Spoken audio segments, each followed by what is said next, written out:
Ang pinakaunang brand new Ro-Ro passenger ferry ng ALDC Transport na si MV Anther 8 ay na-launch na ngayon sa China. Ang ALDC Transport ay isa sa mga leading inter-island Ro-Ro LCT transport company ay buong puwersa na mag-venture sa Ro-Ro passenger market gamit ang kanilang napakabago at brand new na Ro-Pax ferry na si MV Anther 8. Si MV Anther 8 ay may habang 72 meters, may lapad na 15 meters at may registered gross tonnage na 2,500 tons.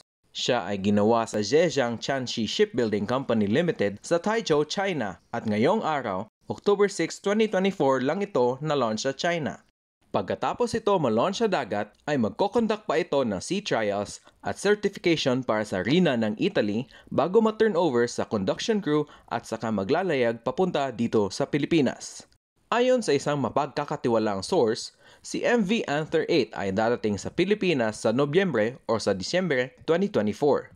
Ang vessel design nito ay identical na kapareha sa isang barko na nasa Indonesia ngayon na si KMP Wira Harmony ng Wira Jaya Logitiman Lines.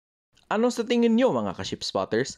Maglagay na inyong salubin o reaksyon sa comment section down below. Huwag kalimutang mag-follow sa Philippine Ship Spotters Society Facebook page para sa mga karagdagang kalaman tungkol sa barko dito sa Pilipinas.